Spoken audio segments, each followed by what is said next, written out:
Bapak, Ibu, saudara-saudari sekalian, selamat pagi semuanya. Terpujilah Sang Buddha. Namo Buddhaya. Seperti halnya api yang akan membakar semua hal yang ada di depannya, baik yang besar maupun yang kecil, tidak pandang bulu. Demikian pula, pada saat kita bermeditasi, apapun kotoran batin, baik yang besar ataupun yang kecil, harus dilenyapkan, harus dihancurkan. Karena sekecil apapun kotoran batin, kalau tidak dilenyapkan, akan menjadi penghalang, akan menjadi penyebab bagi munculnya penderitaan. Oleh sebab itu, segala bentuk kotoran batin harus disadari, harus diperhatikan. Kalau kita perhatikan di dalam batin kita, kotoran batin yang muncul dapat dikategorikan menjadi 3. Yang pertama adalah kotoran batin yang paling kasar. Yang kedua adalah kotoran batin yang menengah. Dan yang ketiga adalah kotoran batin yang paling halus. Nah, yang paling kasar adalah kotoran batin yang sudah termanifestasi ke dalam bentuk ucapan maupun perbuatan jasmani. Sebagai contoh, ketika seseorang berbohong, memfitnah, berkata kasar, itu muncul dari kotoran batin yang sudah sangat kasar, sehingga sampai termanifestasi ke dalam bentuk ucapan. Atau ketika seseorang melukai makhluk lain, membunuh makhluk lain, itu juga muncul dari kotoran batin yang paling kasar, yang kemudian termanifestasi ke dalam bentuk perbuatan jasmani. Dan kotoran batin yang kasar ini harus dilenyapkan dengan cara mengendalikan diri, yaitu dengan cara mempraktikkan aturan-aturan kemoralan. Sementara kotoran batin yang menengah adalah kotoran batin yang lebih halus ketimbang kotoran batin yang pertama. Kotoran batin yang menengah ini adalah kotoran batin yang muncul dalam batin, belum termanifestasi ke dalam bentuk ucapan dan perbuatan jasmani, tetapi di dalam batin kemunculannya sangat kasar. Sebagai contoh, ketika melihat seseorang muncul kemarahan, ketika melihat objek yang menyenangkan muncul keserakahan, dan kita masih bisa melihat dengan jelas, itu adalah kotoran batin yang menengah. Sementara ada kotoran batin yang halus, sangat halus, yang harus dilenyapkan dengan cara seseorang melihat melalui kebijaksanaan. Dalam ajaran Buddha, kotoran batin yang halus ini dilenyapkan dengan cara melihat melalui praktik vipassana. Nah, kotoran yang batin yang halus ini sulit dilihat. Harus memiliki kejelian batin, perhatian yang tajam untuk bisa melihat kotoran batin yang halus. Dan ada kalanya ketika seseorang sudah dapat melenyapkan kotoran batin yang menengah, seakan-akan kotoran batin yang halus ini tidak ada. Seperti dalam sebuah cerita yang terjadi di Sri Lanka. Ada seorang biku bernama Bante Mahadisa. Bante ini adalah Bante yang sangat luar biasa. Beliau adalah seorang Bante yang bahkan sejak beliau di Upasampada, belum genap 1 wasa, sudah mencapai jana tingkat ke-8, Atta Samapati. Artinya mencapai Newa Sanyana Sanyatana. Nah, karena pencapaian jana yang begitu tinggi, konsentrasi batin yang begitu tinggi, kotoran batin tidak tampak, kotoran batin tidak muncul. Sehingga beliau berpikir bahwa sudah mencapai kesucian arahat, sudah final, sudah tidak ada lagi kotoran batin yang muncul dalam batinnya. Beliau berpikir semua sudah lenyap, semua sudah hancur, dan beliau tidak sadar bahwa sesungguhnya masih sebagai putu jana. Sampai beliau memiliki wasa 60. Berarti kalau kita lihat, kalau beliau di Upasambata pada umur 20 tahun, kemudian wasa 60 berarti sekarang berumur 80 tahun. Sampai beliau berumur 80 tahun, beliau masih berpikir bahwa sudah mencapai kesucian arahanta karena tidak ada kotoran batin yang muncul dengan kekuatan pencapaian jana ke-8.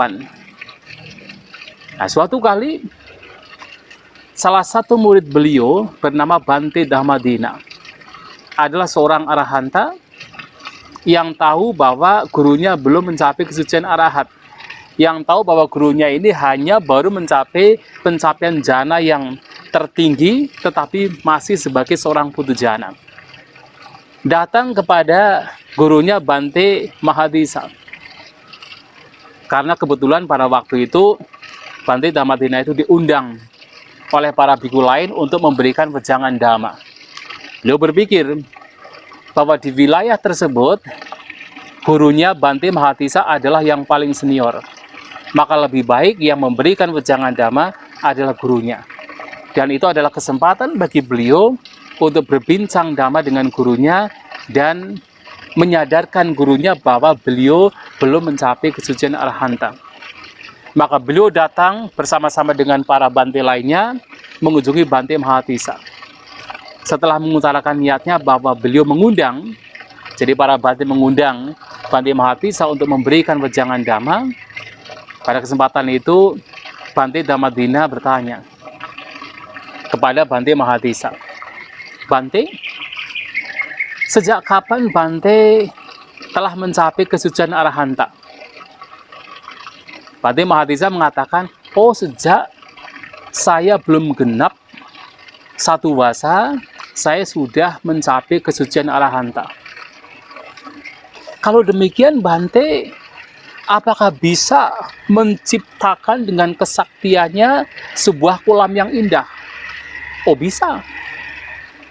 Ya, karena Bante Mahadisa ini sudah mencapai tingkatan jana yang tertinggi dan juga mengembangkan berbagai macam bentuk ide atau kesaktian, maka beliau mampu untuk menciptakan kolam yang indah.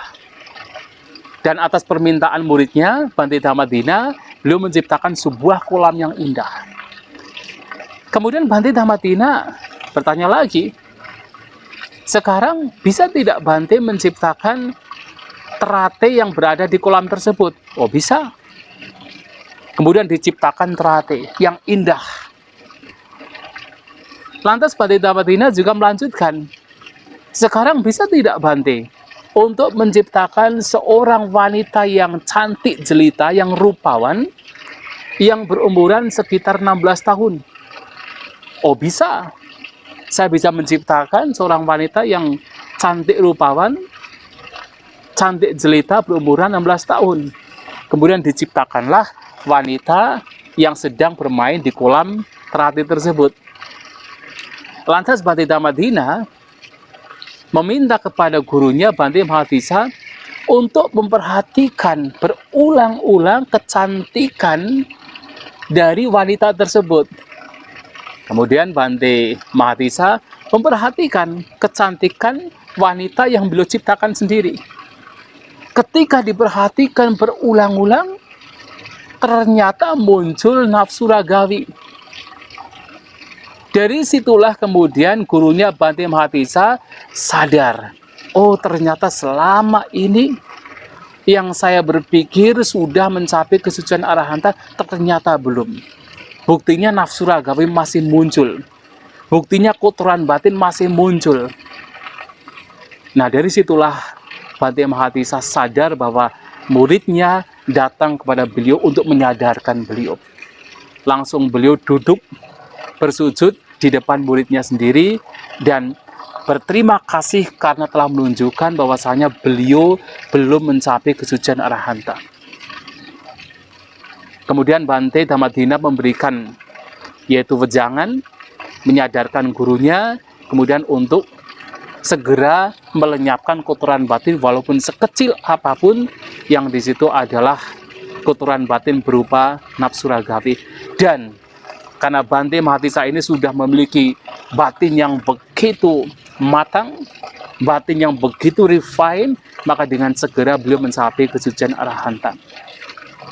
Dan setelah mencapai kesucian arahanta, kemudian karena memang diminta untuk memberikan wejangan kepada para Bante lain, lantas beliau memberikan wejangan dhamma kepada para Bante lain. Nah, dari cerita ini kita bisa melihat terkadang kotoran batin yang halus ini sulit dilihat, tidak tampak, tidak terlihat. Maka dibutuhkan sebuah perhatian, kejelian batin, sakti yang tajam untuk melihat bahkan sekecil sehalus apapun kotoran batin. Dan tentu dalam hal ini ya kita dalam melatih batin kita, mengolah batin kita bisa melakukannya secara bertahap. Kita bisa melihat yang kasar-kasar terlebih dahulu, yang dominan-dominan terlebih dahulu, baru seiring dengan waktu, sejalan dengan waktu, proses meditasi itu sendiri, maka yang lainnya, yang menengah, yang halus juga akan kelihatan. Dan setiap kali mereka muncul, sehalus apapun kotoran batin tersebut, dalam meditasi harus dilenyapkan.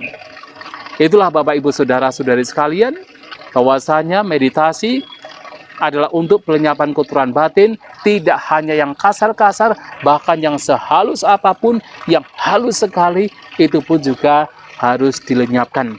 Seperti api yang membakar semua benda yang ada di depannya, tidak pandang bulu, apakah yang besar, yang kecil, demikian pula meditasi.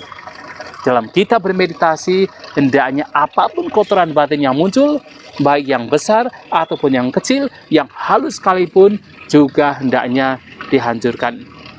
Semoga kita semua maju dalam Dhamma, semoga kita semua berbahagia, sabi sata bawantu skitata, semoga semua makhluk berbahagia.